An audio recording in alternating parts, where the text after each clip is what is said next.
हाँ जी बेटे, नेक्स्ट आगे ध्यान दो। हमारे पास इसमें दो अलग अलग केसेस हैं। दो केसेस कौन कौन से होंगे? एक केस हमारे पास बनता है सॉलिड इन लिक्विड, एक केस तो बनता है ये वाला। और बच्चे दूसरा केस हमारे पास बनता है गैस इन लिक्विड। दोनों में क्या डिफरेंस होगा शिवम पृथ्वी, ध्यान देना। आपने एक कंटेनर में नीचे लिक्विड ले लिया, आप ऊपर से सॉलिड को डिसोल्व करना चाहते हो। प्लीज बताइए, अगर मैं टेम्परेचर इंक्रीज करता हूं तो क्या होगा? बताइए, टेम्परेचर कैसे अफेक्ट करेगा? टेम्परेचर इस सॉल्युबिलिटी को इंक्रीज करेगा, डिक्रीज करेगा, या कोई अफेक्ट नहीं डालेगा? प्लीज बताइए जल्दी से। इंक्रीज करेगा। बच्चे सॉलिड वो होता है जिसके अंदर पार्टिकल्स के बीच में फोर्स ऑफ अट्रैक्शन ज्यादा। टेम्परेचर अगर आप इंक्रीज करोगे तो सॉलिड पार्टिकल्स के बीच की फोर्स ऑफ अट्रैक्शन डिक्रीज होगी। सॉलिड के पार्टिकल अलग अलग हो जाएंगे। अलग अलग होंगे तो सॉल्युबिलिटी क्या बोलोगे? सॉल्युबिलिटी। increases. बिल्कुल ठीक कह रहे हो सब, इंक्रीजेस। लेकिन अगर वहीं पर मैं बात करता हूं गैस इन लिक्विड की, जैसे कोई कोल्ड ड्रिंक का एग्जांपल आपने लिया, यहां पर देखो, नीचे मैंने क्या ले रखा है? लिक्विड। ऊपर से मैंने क्या डिसोल्व किया? गैस को डिसोल्व किया। बच्चे गैस के तो पार्टिकल पहले से काफी दूर दूर होते हैं। अगर आपने टेम्परेचर इंक्रीज कर दिया तो गैस पार्टिकल्स में काइनेटिक एनर्जी क्या हो जाएगी? बताओ, ज्यादा हो जाएगी। अगर गैस पार्टिकल्स में काइनेटिक एनर्जी इंक्रीज हो गई, गैस के पार्टिकल में मोशन ज्यादा हो गया, तो बच्चे नई गैस तो अंदर नहीं डिसोल्व होगी, ऑलरेडी जो गैस डिसोल्व हुई पड़ी थी वो भी बाहर निकल जाएगी। तो सार्थक बताओ, गैस की सोल्युबिलिटी आपने इंक्रीज की या डिक्रीज कर दी? उल्टा बताओ जल्दी से। Decrease. तो ये लीजिए बेटे, सॉल्युबिलिटी में हम लिखेंगे डिक्रीजेस, ठीक है। तो दो अलग अलग केस हमारे पास ये बनते हैं, एक बनता है सॉलिड इन लिक्विड और एक बनता है गैस इन लिक्विड। नेक्स्ट आगे ध्यान दीजिए इसके बाद। नेक्स्ट हमारे पास गैस इन लिक्विड के लिए एक लॉ आपके पास आता है जिसका नेम है हेनरीज लॉ। ये हेनरीज लॉ 11th में भी आपके सिलेबस में था, इक्विलिब्रियम चैप्टर के अंदर। तब हम लोगों ने पढ़ा था कि मैं जितना ज्यादा प्रेशर अप्लाई करूंगा उतना ज्यादा गैस का मास अंदर जाकर डिसोल्व हो जाएगा। मैं आपको एक एग्जांपल से बताता हूं। ये आपके पास कोई कोल्ड ड्रिंक की बोतल है, ठीक है। किसी कोल्ड ड्रिंक की बोतल के अंदर, मैं पहले भी बता चुका हूं, ये काफी बच्चे कर चुके हैं स्टार्टिंग में। बच्चे, कोल्ड ड्रिंक की बोतल के अंदर एक शुगरी वाटर प्रेजेंट है। शुगरी वाटर यानी उसमें मीठा है, साथ में फ्लेवर प्रेजेंट है, जो भी उसमें फ्लेवर डालना होगा। बस क्या डिफरेंस रह गया? ऊपर से कौन सी गैस डालेंगे कि ये प्रॉपर एक सॉफ्ट ड्रिंक बन जाए, कोल्ड ड्रिंक बन जाए? CO2 gas. CO2 gas CO2। डालते हैं, इसीलिए मुस्कान गोयल हम इसे कार्बोनेटेड बेवरेज भी बोलते हैं। कार्बोनेटेड बेवरेजेस भी बोलते हैं। कार्बोनेटेड मींस एक ऐसा लिक्विड जिसमें CO2 प्रेजेंट है, बेवरेजेस, ठीक है, those liquid which are drinkable, जिसे आप ड्रिंक कर सकते हैं। हाँ जी, ध्यान दीजिए। अब CO2 को आपको अंदर डिसोल्व करना है तो कैसे डिसोल्व होगी? मैं CO2 का जितना ज्यादा प्रेशर अप्लाई करूंगा ऊपर से, उतना ज्यादा CO2 का मास अंदर जाकर डिसोल्व हो जाएगा। क्या ये माइंड में रहेगा सभी के? M directly proportional P 11th का पार्ट है ये। डायरेक्टली प्रोपोर्शनल का साइन अगर हम हटाएंगे तो एक कांस्टेंट लगेगा K। बताओ इस K को मैं क्या बोलूं? K को हम क्या बोले? Henry's constant. Henrys constant. लेकिन ये फॉर्मूला किस कंडीशन पर एप्लीकेबल है वो बताइए मुझे। एट बताओ। Constant temperature.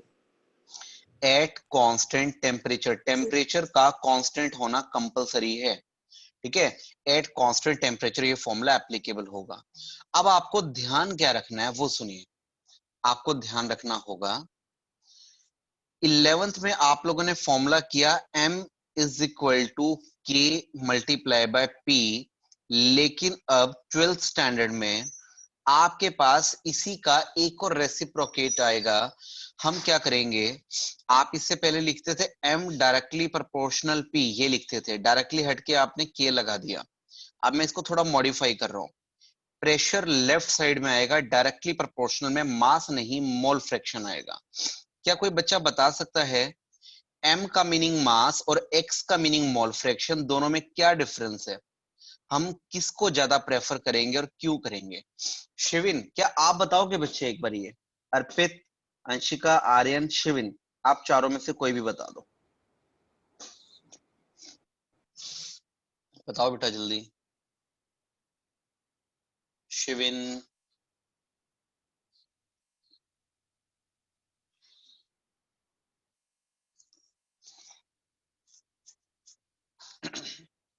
बताओ बेटा। शिविन रिप्लाई क्यों नहीं करते आप? ना चैट बॉक्स में और ना ही खुद को अनम्यूट करते हो।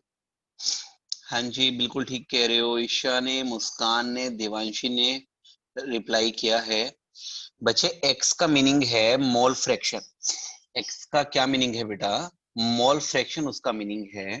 अगर याद नहीं आ रहा शिविन तो बच्चे वो भी तो एक बार बताओ ना कि सर नहीं आ रहा माइंड में, आप ही बता दो, एक बार बोलो तो सही। तो हम एक्स को प्रेफर करते हैं, हम मोल फ्रैक्शन को प्रेफर करते हैं, लेकिन सिमिलर मैं ये पूछना चाह रहा हूं, हम मोल फ्रैक्शन को प्रेफर क्यों करेंगे? वेरी गुड, क्योंकि कभी भी अगर मैं मास को मोल्स में कन्वर्ट करता हूं तो वैल्यू बहुत ही छोटी रह जाती है। देख शिविन, मैं बताता हूँ, 11th क्लास का पार्ट है, मैं 11th में ये चीजें बताता हूँ। 144 gram of magnesium for example मेरे पास है। बच्चे मैं इसे नंबर ऑफ मोल्स में बदलना चाहूं तो कैसे बदलूंगा? बताओ। 144 गिवन मास डिवाइडेड बाय क्या आएगा? Molar mass. मैग्नीशियम का मोलर मास कितना है? 24। कितना आ गया? 6 आ गया। तो 144 ग्राम्स ऑफ मैग्नीशियम बोलो या 6 मोल्स ऑफ मैग्नीशियम बोलो, एक ही बात है। अब आप बताओ आपके लिए क्या कंफर्टेबल रहेगा, 144 ग्राम या 6 मोल? ऑब्वियसली 6 मोल हमारे लिए बहुत ही कंफर्टेबल रहेगा। तो जब भी हम मोल्स में बात करते हैं, मोल फ्रैक्शन में हम बात करते हैं, तो मैग्नीट्यूड बहुत ही छोटा आता है। छोटा मैग्नीट्यूड आएगा तो उसकी कैलकुलेशन, उसको याद रखना, उसका किसी भी तरह का मैथमेटिकल टूल बहुत ही सिंप्लीफाइड लगेगा हमें। तो इसीलिए अब हम मास को प्रेफर नहीं करेंगे, हम प्रेफर करेंगे मोल, मोल फ्रैक्शन, ठीक है, मोलारिटी, मोलालिटी, जिसमें भी मोल आ जाए हम उसे प्रेफर करेंगे। ये आपको ध्यान रखना है। ओके, नेक्स्ट आगे ध्यान दीजिए। क्या ये सबको क्लियर है? पहले ये बताओ मुझे। Yes. P Yes. Directly proportional x, याद क्या रखना है? जब हम मास की बात करते हैं तो प्रेशर राइट साइड में था, जब मोल फ्रैक्शन की बात की तो प्रेशर लेफ्ट साइड में। ये आपको अपने माइंड में रखना पड़ेगा। डायरेक्टली प्रोपोर्शनल हटाएंगे तो साहिल कौन सा कांस्टेंट लगेगा बताओ? इस बार कांस्टेंट को के लिखना है या के एच लिखना है? Henry's constant KH. ये लीजिए, के एच हमने लिख दिया। P is equal to K H into में एक्स। पी का मीनिंग क्या था? Pressure. प्रेशर ऑफ गैस, ठीक है। और के एच क्या है? Henrys constant. और एक्स का मीनिंग क्या होगा? Amount of gas. क्या मीनिंग होगा एक्स का? अमाउंट ऑफ गैस, हम इसे बोलेंगे। क्या कर सकते हैं यहां तक, ये बताइए मुझे। इतना क्लियर है सभी को? ओके, नेक्स्ट आगे ध्यान दो। एक हमारे पास इसी में ड्यूअल केस अगर कभी आ जाए, जिन बच्चों ने नहीं किया हुआ एक बार भी, जो बिल्कुल न्यू है वो थोड़ा सा कॉन्सेंट्रेट करें। क्या मीनिंग है? मेरे पास कोई न्यूमेरिकल आ गया और उस न्यूमेरिकल में मुझे दो मास दे रखे हैं, दो प्रेशर दे रखे हैं, तो मैं उसे बोलूंगा ड्यूअल केस न्यूमेरिकल। मेरे पास कोई न्यूमेरिकल है जिसमें दो बार प्रेशर दे रखा है और दो बार मोल फ्रैक्शन दे रखा है, तो वो मेरे लिए ड्यूअल केस न्यूमेरिकल है। मैं आपको एक स्टेटमेंट दे रहा हूं और उस स्टेटमेंट के साथ में फिर हम क्वेश्चन को सोल्व करते हैं। क्वेश्चन है बच्चे, 6 इंटू 10 की पावर 2 ग्राम्स ऑफ इथेन। बच्चे ग्राम दे रखा है, ग्राम का मीनिंग किसकी बात चल रही है? मास की बात चल रही है। 6 into 10 raise to power 2 grams of ethane has pressure 1 bar, has pressure 1 bar. Find pressure of 5.2 into 10 की पावर 2 ग्राम्स ऑफ गैस, ये हमारे पास है। अब आप थोड़ा ध्यान से देखो, आपके पास मास कितने टाइम्स गिवन है? 2 टाइम हमें मास गिवन है। एक बार प्रेशर आपको दे रखा है और दूसरी बार का प्रेशर आपको निकालने के लिए बोला गया है। तो बच्चे हमारे पास दोनों के दोनों डेटा डबल आपके पास है। दोनों के दोनों डेटा अगर डबल हमारे पास हैं, तो स्मृति बताओ ये कौन सा न्यूमेरिकल कहलाएगा? प्लीज बताओ। खुद को अनम्यूट भी कर सकते हो आप लोग रिप्लाई करने के लिए। क्या बोले हम इस न्यूमेरिकल को जिसमें दो दो डबल डबल डेटा गिवन है? शिविन क्या बोलूं? क्या मैं ड्यूअल केस से बोल सकता हूँ सार्थक? अगर मैं इसे ड्यूअल केस बोलना स्टार्ट करूं तो कैसे ये सॉल्व होगा वो ध्यान दीजिए। अगर मैं इसे ड्यूअल केस बोलूंगा तो मुझे फॉर्मूला भी 2 बार अप्लाई करना है, ठीक है? 2 बार कैसे अप्लाई करेंगे स्मृति, वो ध्यान दो। m इज इक्वल टू में k मल्टीप्लाई में p, ये फॉर्मूला होता है। आप इस फॉर्मूले को एक बार नहीं, आप इस फॉर्मूले को 2 बार लिखेंगे। m is equal to k multiply by p, मैंने फॉर्मूले को 2 बार लिखा है। ये देखो, m1 k1 p1 m2 k2 p2। बच्चे दोनों के दोनों केसेस में गैस कौन सी है? दोनों बार आपने गैस कौन सी ली है बताओ? इथेन। दोनों बार इथेन। अगर दोनों बार गैस आपकी सेम है, दोनों केस में गैस अगर सेम है, तो उसकी नेचर भी क्या सेम है? नेचर अगर सेम है तो उनकी के की वैल्यू भी क्या होगी? सेम होगी। तो बेटा दोनों के के क्या होंगे? सेम होंगे, इसलिए कैंसिल आउट हो गए। क्योंकि ये के का मीनिंग क्या है? एक तरह का हेनरी कांस्टेंट, ये कांस्टेंट है और इस कांस्टेंट की वैल्यू डिपेंड करती है, याद रखना, कांस्टेंट की वैल्यू डिपेंड करती है नेचर ऑफ गैस पर। किस पर डिपेंड करती है ये? नेचर ऑफ गैस पर ये डिपेंड करती है, ये आपको ध्यान रखना है। हाँ जी बच्चे, जो न्यू स्टूडेंट्स हैं स्पेशली आप लोग ध्यान दो। अगर आपको कहीं पर भी कोई डाउट क्रिएट होता है तो आप लोग चैट बॉक्स में मुझे जरूर बताएंगे। मैं एक बार बोलना चाहूंगा, जैसे लाइक विश्वास, विशाल और स्नेहा, स्मृति, शिविन, सार्थक, समृद्धि, रितेश, रवि और कौन है, मुस्कान, गोयल, आपने भी नहीं किया हुआ ये चैप्टर। नेक्स्ट बेटा लक्ष्य, ठीक है, हेमंत। तो बेटे आप सब तो न्यू स्टूडेंट्स हैं, ठीक है। आर्यन, अगर आपको कहीं पर भी कोई डाउट क्रिएट होता है तो बच्चे चैट बॉक्स में साथ साथ टाइप करके मुझे बता दो, या खुद को अनम्यूट भी आप कर सकते हो। लेकिन आप बताओगे नहीं तो ऑब्वियसली फिर मुझे भी नहीं पता लगेगा। स्मृति आप भी बेटे रिप्लाई करो चैट बॉक्स में, ठीक है। चैट का ऑप्शन आपके पास है, वहां पर बता सकते हैं कि कुछ समझ में आ रहा है या कहीं पे थोड़ा डाउट है, थोड़ा और डेप्थ में जाने की जरूरत है, तो फिर मैं और ज्यादा डेप्थ में चला जाऊंगा उसमें। हाँ जी, तो के यानी के कांस्टेंट, हेनरी कांस्टेंट, इसकी वैल्यू डिपेंड करती है नेचर ऑफ गैस। अगर गैस सेम है तो उसकी नेचर भी सेम है, तो के से के मैंने क्या किया? कैंसिल किया। आप बताइए फर्स्ट टाइम पर कितना मास आपको गिवन था? फर्स्ट टाइम पर कितना मास आपको गिवन था, ये बताओ।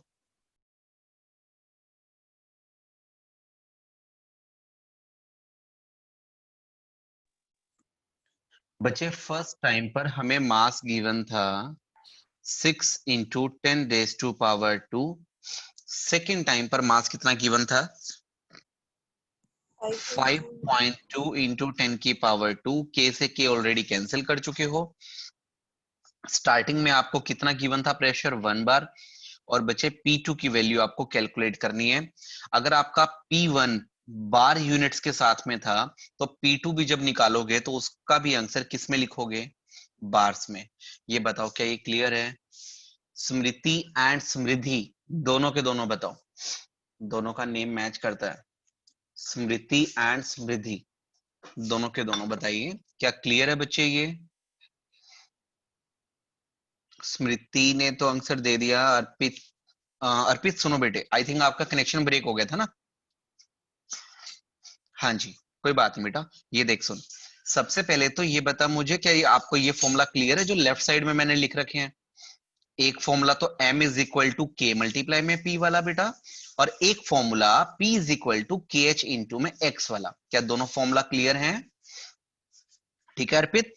उसके बाद बेटे मैंने आपको एक न्यूमेरिकल दिया, उसमें ग्राम्स की बात कर रखी है। ग्राम का मतलब फिर बेटे कौन सा फॉर्मूला लगेगा? अभी एक्स वाला नहीं, एम वाला, मास वाला फॉर्मूला आप लगाओगे। मैंने क्या बात की है, मेरे पास मास दो बार है। एक बार 6 × 10⁻²ग्राम, एक बार है 5.2 × 10⁻²ग्राम। मास दो बार, प्रेशर भी दो बार, एक बार दे रखा है, एक बार पूछ रखा है। अगर कभी भी डेटा आपको दो दो बार दे रखा हो तो बच्चे उसे ड्यूअल केस बोलना है, ये याद रखना। ये सिर्फ इस चैप्टर के लिए नहीं, ये आपके काफी चैप्टर के अंदर आपका न्यूमेरिकल पोर्शन इसी तरीके से सोल्व होगा। नेक्स्ट आगे ध्यान दीजिए। तो अगर आपके पास दो दो डेटा दे रखे हैं तो हम उसे बोलेंगे dual case numerical. Dual case वाले में फॉर्मूले को मैंने दो बार लिखा, दोनों बार इथेन गैस की बात हो रही है, नेचर उसकी सेम है, के से के मैंने क्या कर दिया, कैंसिल।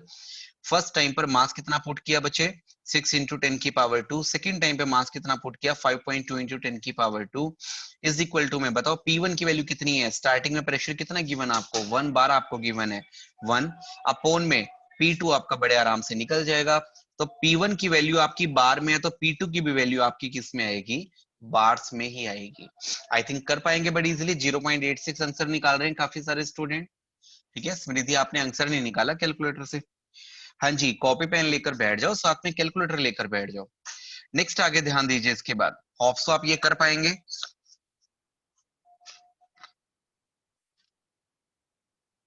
एक नेक्स्ट स्टेटमेंट नोट करो,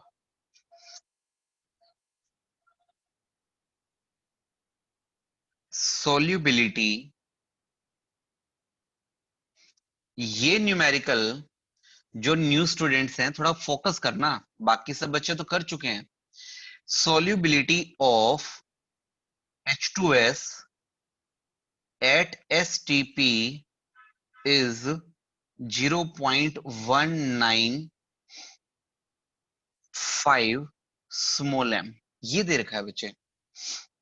कैलकुलेट हेनरीज कांस्टेंट KH, बिल्कुल छोटा सा क्वेश्चन है। किस किस को आता है बच्चे ये क्वेश्चन, ये बताइए मुझे, कौन कौन कर पाएगा इस क्वेश्चन को? ट्राई करो एक बार, सबके सब अपनी अपनी रफ नोटबुक में इस क्वेश्चन को ट्राई करो। इस तरह के क्वेश्चन आपके लिए बहुत ज्यादा इंपॉर्टेंट है। और जिनको आता है वो मुझे बताओ एक बार कि सर हमें आता है, ताकि मुझे थोड़ा सा क्लियर हो माइंड कि हाँ ये बच्चे पढ़ रहे हैं रूटीन में। न्यू स्टूडेंट्स आप लोग भी ट्राई करो, फिर मैं तो बताऊंगा ही बेटा। ईशा को आता है, बाकी सब स्टूडेंट, प्रिंस को भी आता है, श्वेता भी कर सकती है। चलो ठीक है, अंबिका करो ट्राई।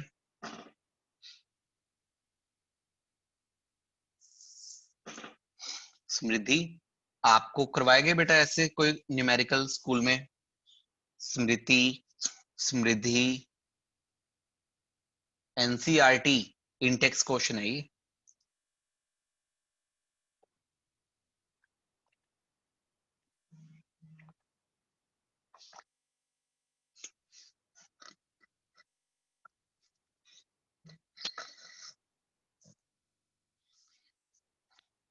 To 84.8 bar. ओके,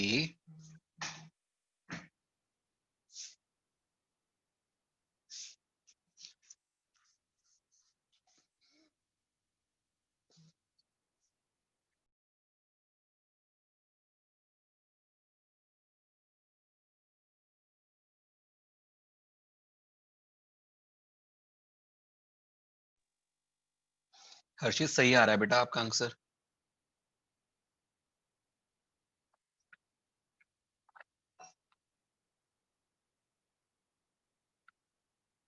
पीछे से लगातार मैसेजेस आते जा रहे हैं बच्चों के। आर्यन, फिर मैं बता दूं क्या? हाँ जी, न्यू स्टूडेंट्स बताइए, फिर मैं बताना स्टार्ट करूं? अगर आप लोग ट्राई कर रहे हैं तो मैं रुक सकता हूं, और कहते हो कि नहीं सर करा दो, तो मैं करा देता हूं।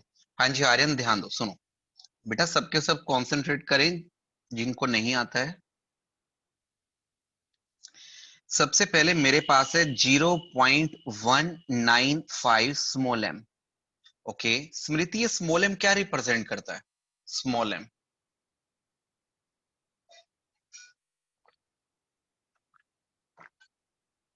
मोलल, कभी भी कैपिटल एम है तो मोलैरिटी की बात हो रही है, लेकिन अगर स्मॉल एम है तो मोलालिटी की बात हो रही है। मोलल, क्या मोलालिटी की डेफिनेशन आती है आप लोगों को? इसका मीनिंग हुआ 0.195 मोल्स ऑफ H2S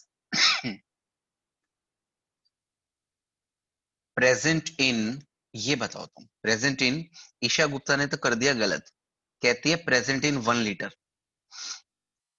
ईशा ने बोला प्रेजेंट इन 1000 ग्राम, अब ठीक कर दिया इसने। हर्षित जैन ने बिल्कुल ठीक बोला है, 1 किलोग्राम ऑफ सॉल्वेंट।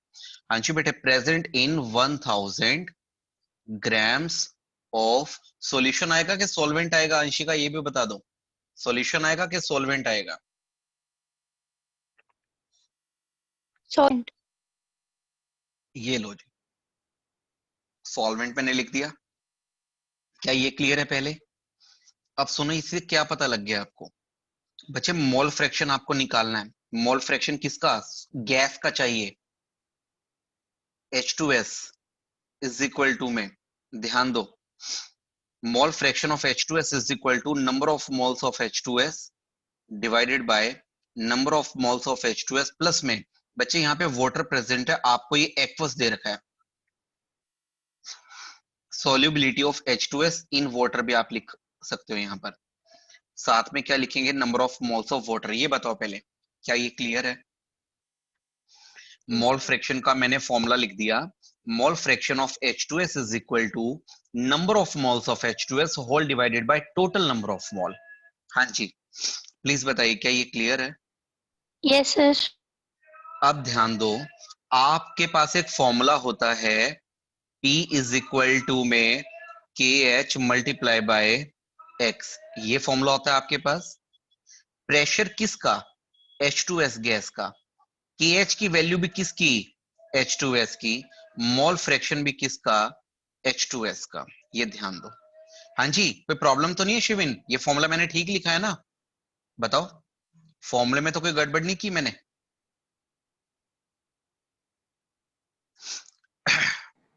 हाँ जी। अब ध्यान दीजिए, प्रेशर इज इक्वल टू में KH इंटू में X, और तीनों की तीनों किसके लिए एप्लीकेबल होती है? गैस के लिए एप्लीकेबल होती है, वाटर नहीं। H2S की बात करेंगे बच्चे। आपको इसके अंदर प्रेशर ऑफ H2S दे रखा है, कितना दे रखा है? STP की बात हो रही है स्मृति। STP का मीनिंग होता है स्टैंडर्ड टेम्परेचर प्रेशर। अगर स्टैंडर्ड टेम्परेचर प्रेशर की बात करें तो क्या होगा? स्टैंडर्ड प्रेशर कितना लेना है हमेशा के लिए?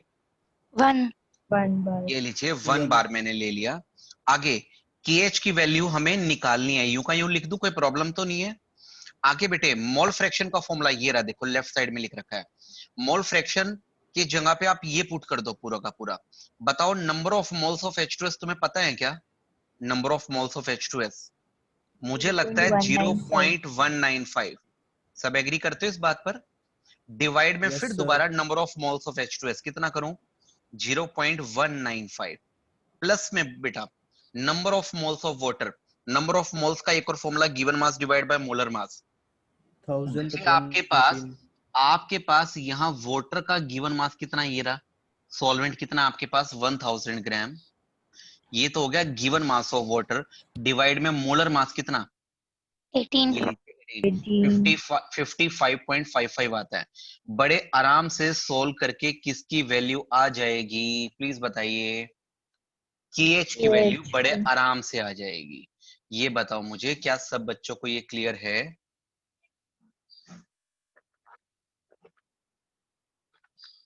Yes sir. सार्थक बता बेटा। सार्थक, तूने मेरी नाक में दम कर रखा है। रेगुलर लेक्चर अटेंड करता नहीं, बस सर बैकअप दे दो। अब बोल भी नहीं रहा। हाँ जी बेटे, चलिए ध्यान दो, सुनो, बाकी सब बच्चे ध्यान दो। तो KH की वैल्यू बड़े आराम से आ जाएगी। तो बेटा हमने एक न्यूमेरिकल किया जिसमें मास की बात हुई, एक न्यूमेरिकल हमने किया जिसमें हमने प्रेशर और मोल फ्रैक्शन की बात की है। क्या कर सकते हो? हाँ जी, नेक्स्ट आगे। अब पता क्या होता है, यही सेकंड चैप्टर का बैकअप पहले भी हुआ था हमारा, काफी टाइम पहले हुआ था, कुछ मंथ पहले। तब भी सार्थक ने बैकअप अटेंड नहीं किया था, कभी आता था कभी एब्सेंट रहता था। अब आज भी भाई साहब सोए हुए हैं, पता ही नहीं लग रहा इनका। चलो ध्यान दो बेटे, हमें अपनी ड्यूटी तो अच्छे से निभानी है। बेटे नेक्स्ट है, आपने अभी हेनरी लॉ और उसके न्यूमेरिकल किया, एप्लीकेशंस ऑफ हेनरीज लॉ। सबसे फर्स्ट बचे, fishes feel uncomfortable in hot water. सबसे पहले एक बात बताओ मुझे, आपके पास कोई भी वाटर पॉन्ड है? उठा हुआ है तो रिप्लाई क्यों नहीं कर रहा सार्थक? बताओ ना साथ साथ।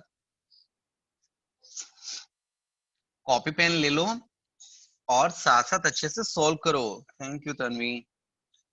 सार्थक कॉपी पेन लो, कैलकुलेटर लो, सब न्यूमेरिकल सॉल्व करो साथ साथ, तभी अच्छे से क्लियर होगा, एग्जाम में करने लायक हो पाओगे। हाँ जी, आपके पास कोई वाटर पॉन्ड है, ये देखो स्मृति, ये कोई वाटर बॉडी है और यहाँ वाटर के अंदर कौन सी गैस प्रेजेंट है? ऑक्सीजन गैस प्रेजेंट है, राइट। जब बहुत ज्यादा समर डेज होते हैं, गर्मी वाले जो दिन होते हैं, ऊपर से सन रेज लगातार सरफेस वाले वाटर को क्या कर रही है? हीट अप कर रही है। सरफेस वाला वाटर हीट अप हो रहा है, गर्म हो रहा है, तो क्या होगा? पानी के अंदर जो डिजोल्व ऑक्सीजन है वो बाहर निकल जाएगी। ये बताओ क्या ये क्लियर है? सही या गलत? ऐसा होगा या नहीं होगा? होगा सर। वाटर में जो ऑक्सीजन डिजोल्व है वो बाहर निकल जाएगी, राइट। अब इसके बाद ध्यान दीजिए, अब ये बताओ मुझे, जो सन रेज हैं वो कहां पर पड़ रही हैं? सरफेस पर पड़ रही हैं कि नीचे बॉटम पर पड़ रही हैं? सरफेस पे। सरफेस पर। तो बच्चे पानी भी गर्म कौन सा होगा, सरफेस वाला या बॉटम वाला? सरफेस। तो बताओ ऑक्सीजन भी बाहर कहां से निकलेगी, सरफेस से या बॉटम से? सरफेस से। तो बच्चे सरफेस वाले पानी में ऑक्सीजन की अमाउंट कम रहेगी, तो अगर कोई भी एक्वेटिक एनिमल अगर यहाँ बैठा है, लाइक फिशेस अगर यहाँ पर बैठी हैं, तो क्या आपको लगता है उन्हें बड़ी घुटन होगी, बड़ी सफोकेशन होगी? बताओ। Yes sir. तो सरफेस वाले वाटर में ऑक्सीजन का अमाउंट कम, ऑक्सीजन की अमाउंट कम, तो ऑक्सीजन का प्रेशर भी कम, ऑक्सीजन का प्रेशर कम, तो फिशेस को, एक्वेटिक एनिमल्स को सांस लेने में दिक्कत होगी। तो सबके सब एक्वेटिक एनिमल कहां जाना पसंद करेंगे बताओ? नीचे, बॉटम में जाना पसंद करेंगे। क्या क्लियर हुआ आपको? ये समझ में आ गया? कर सकते हो इजीली? Yes sir. तो इसीलिए फिशेस हमेशा समर डेज में बॉटम में माइग्रेट कर जाती हैं। वो ऊपर सरफेस पर तब आएंगी जब आप ऊपर से कभी दाना डालते हो, सिर्फ अपना फीड लेने के लिए ऊपर आती हैं, बट वापस नीचे चली जाती हैं, क्योंकि सरफेस वाले वाटर में हीट एनर्जी की वजह से, हीटिंग की वजह से ऑक्सीजन का अमाउंट कम, ऑक्सीजन का अमाउंट कम, तो हेनरी लॉ लगा दो, प्रेशर भी क्या होगा? कम होगा। अगर प्रेशर कम है तो गिल्स में जाने के चांसेस भी कम होंगे, गिल्स में जाने के चांसेस कम होंगे तो एक्वेटिक एनिमल्स को सफोकेशन होगी, घुटन होगी, उनकी डेथ हो सकती है, तो वो खुद को बचाने के लिए नीचे सर्फ बॉटम में चले जाते हैं। नेक्स्ट बेटा, सेकंड आपके पास है स्कूबा डाइविंग, बड़ा इंपॉर्टेंट है। स्कूबा डाइविंग को और क्या बोलते थे हम? स्कूबा डाइविंग डीप को sea diving. Deep sea diving. अब एक बात बताओ तुम मुझे, सुनिए अंशिका, अगर किसी इंसान को डीप सी डाइविंग करनी है, समुद्र की बिल्कुल गहराई में जाकर तैरना है, तो ये तो आप मानोगे कि उस बंदे को साथ में ऑक्सीजन का सिलेंडर लेकर चलना पड़ेगा। एग्री करते हो इस बात पर? बिना ऑक्सीजन सिलेंडर के तो काम नहीं चलने वाला उसका। तो ये लीजिए ऑक्सीजन का सिलेंडर है। अच्छा बताओ ऑक्सीजन के सिलेंडर में क्या क्या प्रेजेंट होगा? सबसे पहले ऑक्सीजन, ये लीजिए ऑक्सीजन गैस प्रेजेंट है। ऑक्सीजन सिलेंडर में ऑक्सीजन गैस प्रेजेंट है, लेकिन साथ में नाइट्रोजन गैस भी प्रेजेंट है। वाई? क्या रीजन है? नाइट्रोजन गैस यहाँ क्या काम करती है? Work as propellant. क्योंकि नाइट्रोजन गैस प्रेशर डेवलप करने का काम करता है। मेरी बात ध्यान से सुनो, ठीक है इस सिलेंडर में ऑक्सीजन है और तुम्हें ऑक्सीजन चाहिए, लेकिन ऑक्सीजन गैस बिना किसी मेहनत के हमें मिलती रहे, ऑक्सीजन गैस अपने आप ही सिलेंडर में से बाहर आकर हमारे नॉस्ट्रिल में एंटर करती रहे, तो हम चाहते हैं ऑक्सीजन का प्रेशर बना रहे।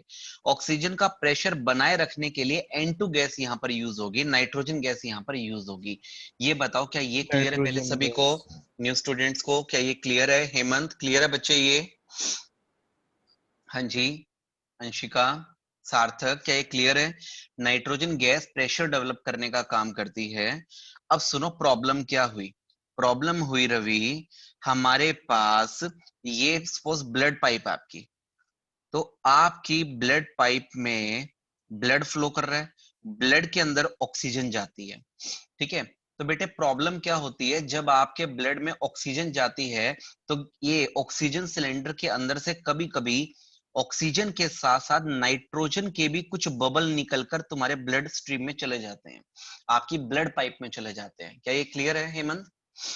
ऑक्सीजन के साथ साथ कभी कभी नाइट्रोजन के भी कुछ बबल्स कहां पर एंटर कर जाते हैं, हमारे बॉडी में एंटर कर जाते हैं। आपके बॉडी से, आपके लंग से कहां पर चले जाएंगे, आपके ब्लड में चले जाएंगे। और बच्चे नाइट्रोजन बड़ी जिद्दी गैस है, ये हमारे ब्लड में सोल्यूबल है। मैं लिख देता हूं साथ में, ये लो बच्चे, ये हमारे ब्लड में क्या है, सोल्यूबल है। क्या ये हमारे ब्लड में है? सोल्यूबल। अब ये आपके ब्लड में सोल्यूबल है तो बच्चे आपके ब्लड में जम के बैठ गई, आपके ब्लड से बाहर नहीं निकलती जल्दी से। आपके ब्लड में ये नाइट्रोजन का बबल कभी आगे मूव करेगा, कभी पीछे मूव करेगा। तो बेटे जब ये बबल आगे पीछे मूव करता है ना, तो बड़ी पेनफुल कंडीशन क्रिएट हो जाती है। उस पेनफुल कंडीशन को हम क्या बोलते हैं, वो ध्यान दो बच्चे। उस क्या बोलते हैं उस पेनफुल कंडीशन को? Band condition. ये लो बेटे, उस पेनफुल कंडीशन को हम बोलते हैं, पेनफुल कंडीशन को हम बोलते हैं बेंड कंडीशन। बेंड कंडीशन, ये बताओ क्या ये क्लियर है? बहुत ज्यादा पेनफुल कंडीशन होती है ये, बहुत ज्यादा, जब हमारे ब्लड पाइप्स के अंदर नाइट्रोजन गैस के बबल लेफ्ट राइट मूव करते हैं, तो बड़ी प्रॉब्लम हमें फेस करनी पड़ती है। अब इस प्रॉब्लम से बचने के लिए हम क्या करते हैं, नाइट्रोजन को पूरी तरह से खत्म तो कर नहीं सकते, तो नाइट्रोजन की अमाउंट थोड़ी कम कर देते हैं। अगर नाइट्रोजन तुम पूरी तरह से खत्म करोगे तो ऑक्सीजन का प्रेशर डेवलप नहीं होगा, ऑक्सीजन का प्रेशर डेवलप नहीं होगा तो हमें सांस लेने में बड़ी दिक्कत होगी, फिर हम डीप सी डाइविंग नहीं कर पाएंगे। हमारा ध्यान डाइविंग पे ना रहकर हमारा ध्यान तो इस पे रहेगा कि ऑक्सीजन खींचनी है, ठीक है, कभी नीचे ना रह जाए।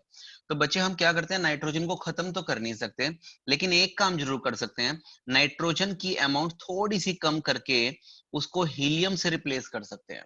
हेनरी लो क्या कहता है, अरे भैया आपने नाइट्रोजन की अमाउंट थोड़ी कम कर दी, अमाउंट थोड़ी कम कर दी तो प्रेशर थोड़ा कम कर दिया, प्रेशर थोड़ा कम कर दिया तो ब्लड पाइप में जाने के चांसेस कम हो गए, ब्लड पाइप में जाने के चांसेस कम हो गए तो पेनफुल कंडीशन के चांस कम हो गए, पेनफुल कंडीशन कम यानी कि बेंड कंडीशन कम। क्या सबको समझ में आया ही जो मैंने बोल दिया फ्लो में? Yes sir. Yes, sir. Yes, sir. Yes, हाँ जी sir. बेटे, सभी को क्लियर है क्या? Yes, sir. चलिए नेक्स्ट सर आगे ध्यान दो रिपीट बेटा करना इसके बाद। प्लीज। हाँ जी मैं रिपीट कर देता हूँ, ध्यान दो सुनो। एक सेकंड एक सेकंड, स्मृति को भी एंटर करने देते हैं।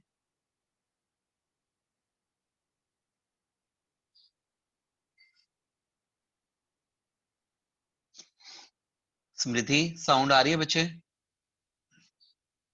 स्मृति जल्दी बताओ फटाफट। कुछ बच्चों का नेटवर्क बहुत वीक होता है।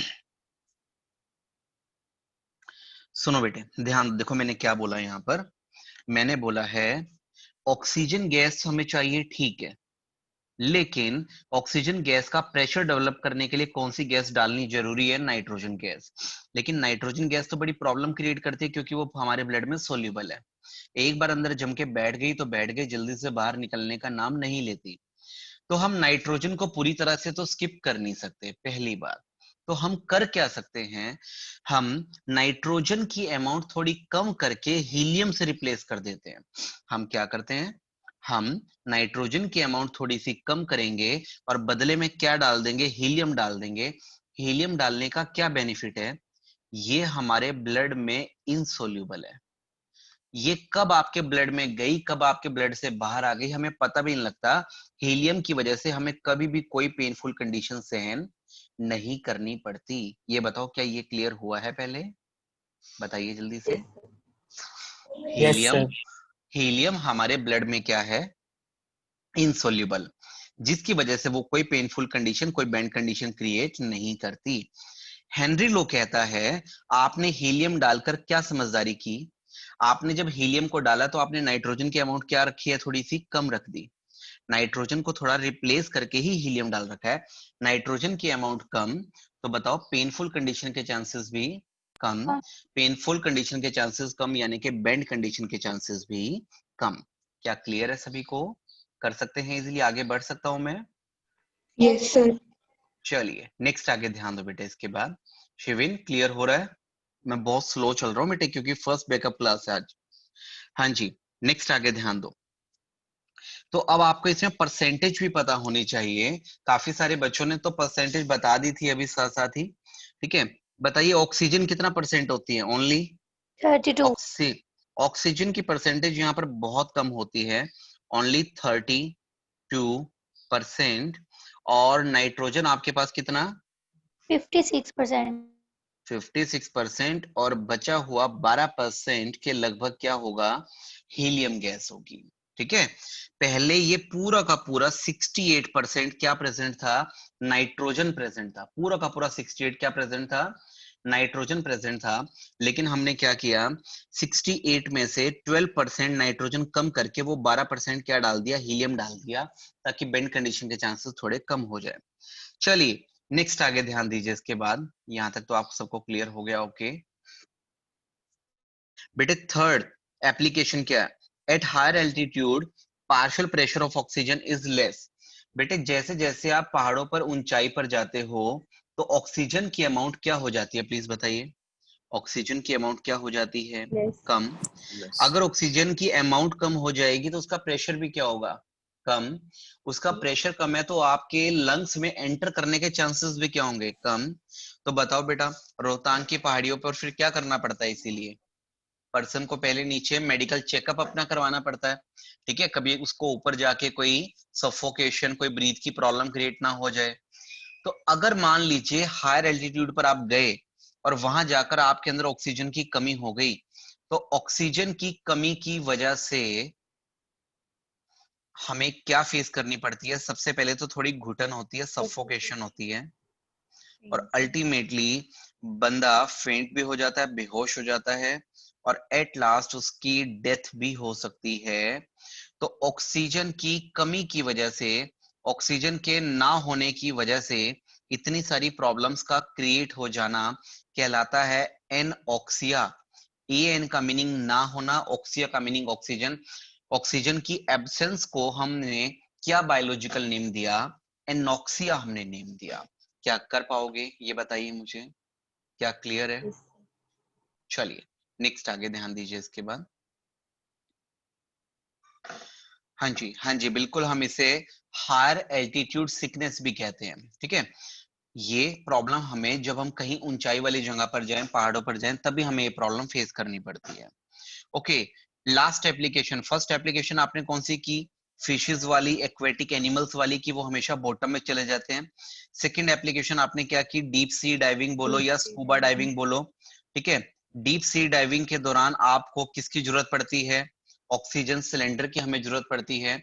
ये ऑक्सीजन सिलेंडर, ये ऑक्सीजन सिलेंडर के अंदर ऑक्सीजन कितनी? 32%। नाइट्रोजन कितना? याद रखना 1 मार्क के लिए 56%. 56%। और हीलियम कितना? 12. 12%। थर्ड आपने एप्लीकेशन कौन सी की? एनॉक्सिया आपने की। हायर एल्टीट्यूड पर ऑक्सीजन की अमाउंट थोड़ी कम, ऑक्सीजन की अमाउंट अगर कम होगी तो क्या होगा? ऑक्सीजन की अमाउंट अगर कम है तो क्या होगा? हमें सफोकेशन, फेंट और अल्टीमेटली डेथ की प्रॉब्लम फेस करनी पड़ सकती है किसी भी इंसान को। फोर्थ आपके पास क्या आएगा बच्चे? Carbonated beverages. ध्यान दीजिए, हमने अभी थोड़ी देर पहले बात भी की थी इसकी। सपोज आप कोई भी सॉफ्ट ड्रिंक अगर प्रिपेयर करना चाहते हो तो सॉफ्ट ड्रिंक के अंदर मीठा पानी और साथ में फ्लेवर डाला होता है, ये तो ठीक है, बट बताओ ऊपर से कौन सी गैस डली होती है? CO2। CO2. अब CO2 का जितना ज्यादा प्रेशर लगाओगे उतना ज्यादा मास अंदर जाकर डिसोल्व हो जाएगा। तो बताओ ये सॉफ्ट ड्रिंक की बोतलें अगर कभी भी फिल करनी है तो उसमें कौन सा लॉ हमारी हेल्प करता है?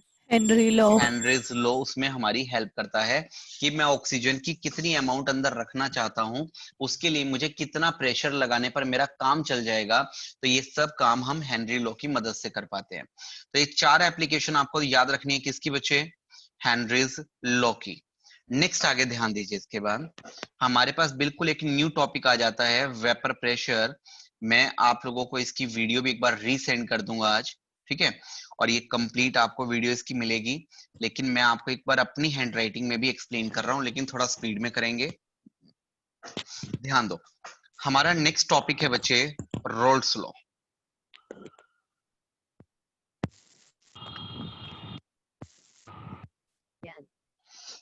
हाँ जी बच्चे ध्यान दीजिए, एक कंटेनर में मेरे पास है गैस ए। बच्चे खुद को म्यूट कर लो। एक कंटेनर में मेरे पास गैस है, कौन सी? ए। इस ए का प्रेशर क्या कहलाएगा? पी नॉट ए। क्योंकि इस कंटेनर में ए प्योर है, कोई और दूसरी गैस मिक्स नहीं है, तो इसे हम क्या बोलेंगे? पी नॉट ए हम इसे बोलेंगे, राइट। नेक्स्ट आगे ध्यान दीजिए, इसके बाद मैंने एक और कंटेनर लिया, उसमें मैंने गैस ली बी, ये भी प्योर है बच्चे, इसमें भी कुछ और मिक्स नहीं है, तो इसमें इसे भी हम क्या बोलेंगे? P not B. नॉट क्यों लगाया? क्योंकि हम ये प्योर गैस की बात कर रहे हैं। लेकिन अगर पता लगा मैंने एक ही कंटेनर में ए और बी दोनों को मिक्स कर दिया, अब बताओ ये क्या बन चुका है? मुझे लगता है ए और बी मैंने एक सॉल्यूट और एक सॉल्वेंट की तरह लेकर के इन दोनों को मिक्स कर दिया, तो ये सॉल्यूशन बन गया। अब बताओ पूरे सॉल्यूशन के प्रेशर को क्या बोलेंगे? पीएस हम बोलेंगे, pressure of solution, vapour pressure of solution. Ankush Malik, ये वेपर प्रेशर क्या है, ये पी क्या है, क्या ये क्लियर आपको? बच्चे आपके पास ये सॉल्यूट, सॉल्वेंट और ये सॉल्यूशन, ये गैस की फॉर्म में है। गैस हमेशा फ्रीडम में जाना चाहती है, फ्रीडम में जाते हुए हमेशा क्या लगाएगी? एक प्रेशर लगाएगी। अगर वो हमेशा एक प्रेशर लगाएगी, तो बेटे उस प्रेशर के लिए सिंबल हमने क्या लिया? उस वेपर प्रेशर के लिए सिंबल हमने क्या ले रखा है? पी हमने सिंबल ले रखा है, ये आपको ध्यान रखना है। नेक्स्ट आगे ध्यान दीजिए, जो बड़ी इंपॉर्टेंट वाली बात है बेटा, जो ये सॉल्यूशन आपने डेवलप किया थर्ड नंबर पे, इस सॉल्यूशन के अंदर कुल मिलाकर कितने पार्ट प्रेजेंट है? बताइए कितने पार्ट इसमें प्रेजेंट है? मुझे लगता है इसके अंदर दो पार्ट प्रेजेंट है। ए वाले पार्ट का प्रेशर पी ए। बताओ पार्ट वर्ड से क्या वर्ड यूज कर किया था हमने? पार्ट से क्या वर्ड बनाया? पार्शुअल। पार्शुअल। तो पी नॉट ए ये होता है वेपर प्रेशर ऑफ प्योर ए। लेकिन पीए क्या होता है? नोट हटा दिया मैंने, नोट हटा दिया। बेटा ये part, partial, partial vapour pressure of A हम इसे बोलेंगे, रहेगा माइंड में ये, partial vapour pressure of A हम इसे बोलेंगे। नेक्स्ट आगे ध्यान दीजिए, इसके बाद similarly P not B vapour pressure of pure B. और बच्चे पीबी क्या होगा? बताओ आर्यन, पीबी क्या होगा? पीबी क्या होगा बताओ? Partial vapor partial pressure vapour of B. Pressure of B, partial vapour pressure of B हम उसे बोलेंगे। चलिए नेक्स्ट आगे ध्यान दो, इसके बाद क्या क्लियर है? यहां तक कर सकते हैं इजिली? Yes. ओके सार्थक कहां गया? फिर गायब। हाँ जी नेक्स्ट आगे ध्यान दो बेटे। तो रोल्स लॉ हमें क्या कहता है? पीएस इज इक्वल टू, सार्थक समझ में आ रहा है? PS is equal to PA plus PB.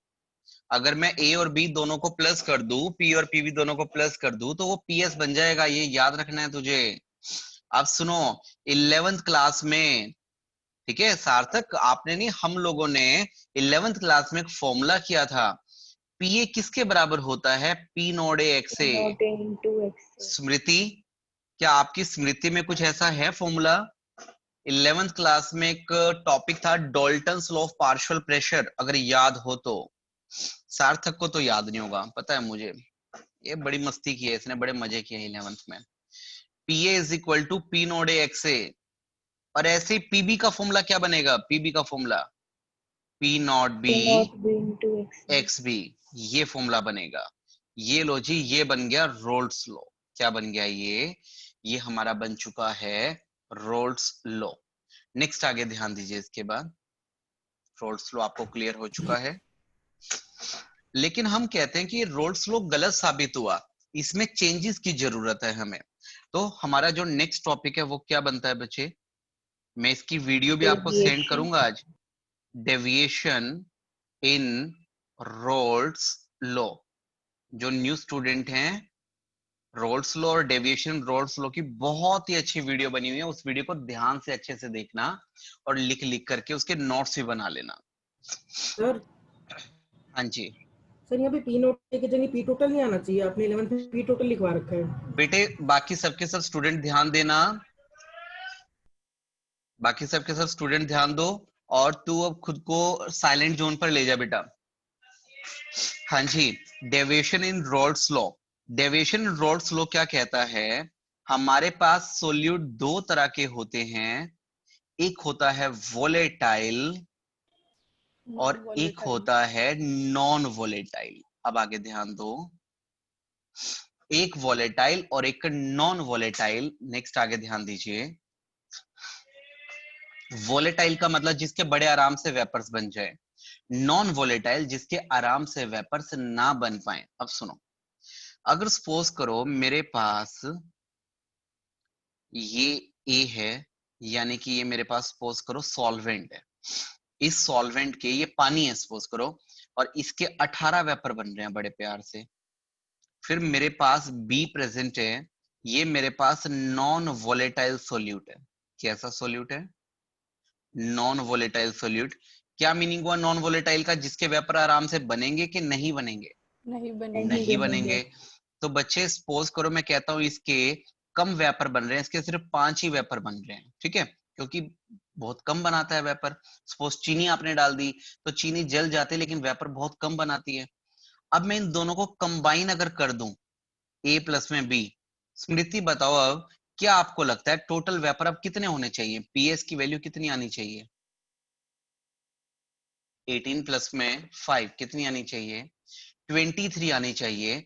लेकिन 23 वैल्यू नहीं आती, लेकिन वैल्यू कभी भी 23 नहीं आती। तो ध्यान दो होगा क्या, सुनो। स्मृति आपका नेटवर्क बहुत वीक है बच्चे यार। अब सुनो, 23 नहीं, यहां पर हमें वेपर्स कितने मिलेंगे? क्या लगता है बेटे, 23 से कम मिलेंगे, ज्यादा मिलेंगे, या उतने ही मिलेंगे? कम मिलेंगे। कम मिलेंगे। क्या रीजन है कम मिलने का? पीएस की वैल्यू मिलनी चाहिए 23, लेकिन मिलेगी less than 23। PS is less than PA plus PB, क्योंकि आपने जो ऊपर से सोल्यूट डाला वो सोल्यूट कैसा है? नॉन वोलेटाइल सोल्यूट है। नॉन वोलेटाइल सोल्यूट क्या करेगा, वो अपने वेपर तो बनाता ही नहीं, उल्टा वाटर के ए के बन रहे वेपर्स को भी वेस्ट करेगा।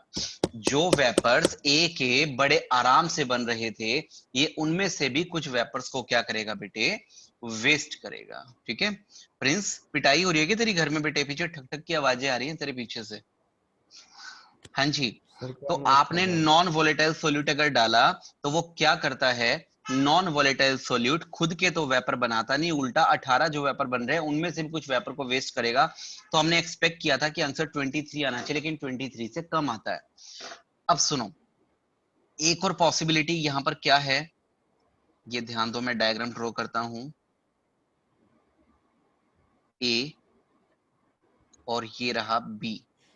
बेटे ए आपका वही पानी आपने लिया, 18 वेपर बन रहे हैं। इस बार मैंने बी के नाम पर क्या ले लिया, एक वोलेटाइल सोल्यूट ले लिया। वोलेटाइल सोल्यूट जिसके बड़े आराम से वेपर बन जाते हो। तो सपोज करो बेटे, ऊपर वाले के तो 5 वेपर बन रहे थे, इसके 12 वेपर बन रहे हैं, सपोज कर लिया वैसे। अब बताओ अगर मैं दोनों को कंबाइन कर दूं, ए प्लस में बी, तो इस पूरे सॉल्यूशन के कितने वेपर बड़े आराम से बनने चाहिए? हमने सोचा 30 वेपर बनने चाहिए, इससे लेकिन ज्यादा 30 नहीं, बनेंगे। 30 से ज्यादा बनेंगे। 30 से ज्यादा बनने के पीछे क्या लॉजिक हम लिखेंगे? PS is greater than PA Volatile plus PB. solute. बिल्कुल ठीक है, हम इसे बोलेंगे वोलेटाइल सोल्यूट। वोलेटाइल सोल्यूट क्या करता है, सिर्फ पानी के सिर्फ अपने अपने 12 वेपर नहीं बनाएगा, उल्टा पानी के 18 वेपर को और ज्यादा मोटिवेट करेगा, उन्हें और ज्यादा बनने में हेल्प करेगा। तो वेपर्स पहले से भी ज्यादा हो जाएंगे, तो वोलेटाइल सॉल्यूट हमेशा वेपर प्रेशर क्या करता है, इंक्रीज, और नॉन वोलेटाइल सॉल्यूट हमेशा वेपर प्रेशर क्या करता है, डिक्रीज करता है। तो कहने का मतलब कभी भी पीएस की वैल्यू पीए प्लस पीबी के इक्वल नहीं मिलती, कभी भी पीएस की वैल्यू पीए प्लस पीबी के इक्वल नहीं मिलती, या तो वो लेस मिलती है या फिर वो एक्सपेक्टेड वैल्यू से ग्रेटर मिलती है, और उसके पीछे भी प्रॉपर लॉजिक है, प्रॉपर रीजन है, वोलेटाइल सॉल्यूट या फिर नॉन वोलेटाइल सॉल्यूट। ये बताओ पहले, क्या ये क्लियर है? अंकुश, अंशिका, शिविन, Yes, sir. बताओ बेटे, Clear. बताओ जल्दी Clear, से। sir. अच्छा अब सुनो बेटा, सुनो, अगर कभी वेपर प्रेशर पहले के कंपैरिजन में इंक्रीज हो रहा है, ये देखो नीचे की तरफ क्या है बेटे, पीएस की वैल्यू एक्सपेक्टेड वैल्यू से ग्रेटर मिल रही है, तो इसको क्या नाम देंगे प्लीज बताओ? कुछ बच्चे चैट बॉक्स में बोल रहे हैं ऑलरेडी। Positive deviation. बेटे याद रखना, जो स्टूडेंट न्यू हैं, अगर पीएस की वैल्यू ग्रेटर होके मिले, बढ़कर आपको मिले, वोलेटाइल सॉल्यूट की वजह से ज्यादा मिले, तो क्या बोलेंगे? उसका नाम रख दिया पॉजिटिव डेविएशन। लेकिन अगर वो कम होकर मिले तो क्या नेम रखेंगे? Negative negative deviation. डेविएशन हम उसे बोलेंगे, नेगेटिव डेविएशन हम उसे बोलेंगे, ये याद रखना। तो बताओ, रोल्स लॉ गलत साबित हुआ, उसमें किसकी हमें जरूरत पड़ी? हमें रोल्स लॉ में डेविएशन की जरूरत पड़ी। हमने दो तरह की डेविएशन उसमें जनरेट की, दो तरह की डेविएशन हमने देखी, एक नेगेटिव डेविएशन और दूसरी बेटे कौन सी? Positive deviation. और दोनों के पीछे लॉजिक या रीजन क्या है? नेगेटिव डेविएशन का मतलब वेपर प्रेशर ज्यादा बनना ना बेटे, बताओ। नेगेटिव डेविएशन का meaning vapour pressure exact expected value से ग्रेटर मिलना, पीएस की वैल्यू ग्रेटर मिलना, Sir, कम मिलना. पक्का कम मिलना। Yes, sir. और पीएस की वैल्यू लेस क्यों मिलेगी, कम क्यों मिलेगी? Due to presence of Non-volatile solute. Non-volatile solute. Non volatile solute. और बेटे पॉजिटिव डेविएशन का क्या मीनिंग है? पॉजिटिव डेविएशन का क्या मीनिंग है? से ज्यादा मिलेगी पीएस की वैल्यू. बिल्कुल सही है मतलब बेटे, एक्सपेक्टेड volatile वैल्यू से ज्यादा। इसका रीजन क्या है? Volatile solute. Volatile क्या रीजन है solute. बच्चे इसका? Volatile solute Volatile. इसका रीजन है। क्या कर पाएंगे बड़ी इजीली, ये बताओ मुझे। Yes, sir. चलिए ठीक है। हाँ जी बेटे, अब इसके बाद इसके अंदर एक एक रीजन और है जो ज्यादा इंपॉर्टेंट है, ठीक है। हम कहते हैं बेटे, ए और बी जब एक दूसरे से कंबाइन होंगे, ए और बी जब एक दूसरे से कंबाइन होंगे तो क्या लिखें हम? स्ट्रॉन्ग ए बी इंटरेक्शन। पता लगा जब ए और बी को आपने कंबाइन किया तो वो इतना स्ट्रांगली कंबाइन हो गए कि वो अलग होने का नाम ही नहीं ले रहे।